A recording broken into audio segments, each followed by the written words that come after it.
ഇപ്പം വരുന്ന ഇതുപോലെയുള്ള ഒട്ടുമിക്ക വാട്ടർ ഹീറ്റർ കമ്പനികളും നൈലോൺ കണക്ഷൻ കൊടുക്കുന്നില്ല. ആദ്യമാണെങ്കിൽ 2 ഹോട്ട് വാട്ടർ നൈലോൺ കണക്ഷൻ കൊടുക്കുന്നുണ്ട്. എമൗണ്ട് കുറക്കാൻ വേണ്ടിയിട്ടായിരിക്കണം ചിലപ്പോൾ നൈലോൺ കണക്ഷൻ സ്കിപ്പ് ചെയ്തിട്ടുണ്ടാവുക. ഇവിടെയാണെങ്കിൽ സൈറ്റിലാണെങ്കിൽ ആകെ നൈലോൺ കണക്ഷൻ മേടിച്ചിട്ടില്ല. കമ്പനി ഉണ്ടാവും എന്ന് കരുതിയിട്ട് ചില സ്ഥലങ്ങളിൽ റിട്ടേൺ അടിക്കുന്നതുകൊണ്ട് ഇവിടത്തേക്ക് മേടിച്ചിട്ടില്ലായിരുന്നു. അങ്ങനെ ഇരിക്കെ ഇവിടെ ആദ്യം ബൈപ്പാസ് ചെയ്യാൻ വേണ്ടി വാങ്ങിച്ച ഒരു നൈലോൺ കണക്ഷൻ ബാക്കിയുണ്ടായിരുന്നു.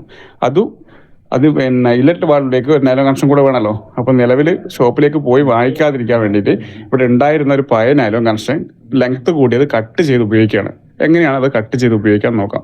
ഇത്ര സിറ്റുവേഷനിൽ ഈ ഒരു ട്രിക്ക് ഉപയോഗിക്കുന്നത് നന്നായിരിക്കും. അപ്പോൾ ഈ കണക്ഷൻ ട്യൂബ് എങ്ങനെയാണ് നമ്മൾ സൈസിനനുസരിച്ച് കട്ട് ചെയ്യുക, അല്ലെങ്കിൽ ഏതെങ്കിലും ഡാമേജ് വന്നിട്ടുണ്ടെങ്കിൽ പിന്നെ എങ്ങനെ റീയൂസ് ചെയ്യാന്നാണ് നമ്മൾ പറയുന്നത്. നമുക്കിവിടെ ആവശ്യം വന്നത് ഹീറ്ററിന്റെ ആവശ്യത്തിന് വേണ്ടിയിട്ടാണ് കേട്ടോ. ഹീറ്ററിന്റെ കൂടെ ഇപ്പോൾ കമ്പനി ഈ കണക്ഷൻ ട്യൂബ് തരുന്നില്ല, അതായത് നൈലോൺ കണക്ഷൻ തരുന്നില്ല.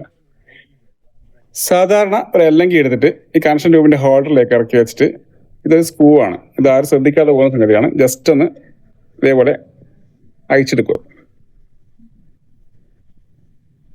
ഇത് ഡാമേജ് ആയാലും ഇതേ മെത്തേഡ് യൂസ് ചെയ്താൽ വെറുതെ കണക്ഷൻ ട്യൂബ്, അതായത് നൈലോൺ കണക്ഷൻ ചെയ്യണ്ട, മാറ്റി വാങ്ങേണ്ട ആവശ്യമില്ല.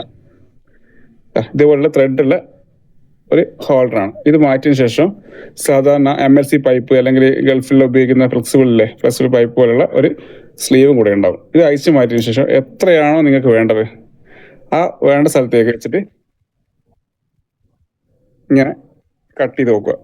ഇത് കട്ട് ചെയ്യുന്നതിന് ശ്രദ്ധിക്കേണ്ടതാണ്, സാധാരണ എക്സോ ബ്ലേഡിന് കട്ട് ചെയ്യുന്ന സമയത്ത് ഇത്ര ഷാർപ്പായിട്ട് കിട്ടണമെന്നില്ല. ഇതുപോലുള്ള കട്ടർ ഉപയോഗിച്ച് കട്ട് ചെയ്യുന്നത് കറക്റ്റ് ഷാർപ്പായിട്ട് കിട്ടും.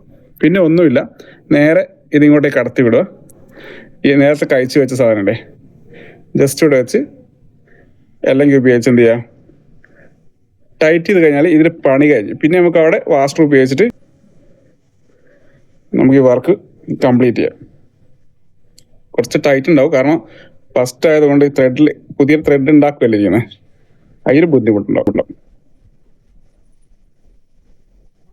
കണ്ടില്ലേ, ഇപ്പൊ കറക്റ്റ് ഈ ഒരു പൊസിഷനിലേക്ക് വന്നു കഴിഞ്ഞാൽ ഇതിന്റെ ആദ്യം അയച്ച വാഷർ ഉണ്ടെങ്കിൽ അതോ അല്ലെങ്കിൽ ഒരു പുതിയ വാഷർ, ഇതേപോലുള്ള ഒരു വാഷർ ഇതിലേക്ക് ഇട്ട് കൊടുത്തു കഴിഞ്ഞാൽ സംഭവം ഓക്കെ ആയി.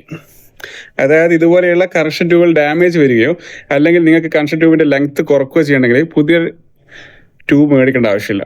ഇങ്ങനത്തെ നൈലോൺ കണക്ഷൻ ജസ്റ്റ് ഇതുപോലത്തെ കണക്ട് ചെയ്ത് കഴിഞ്ഞാൽ നിങ്ങൾ ആവശ്യം ഉണ്ടാവും. കണ്ടില്ലേ, കുഴപ്പമില്ലല്ലോ.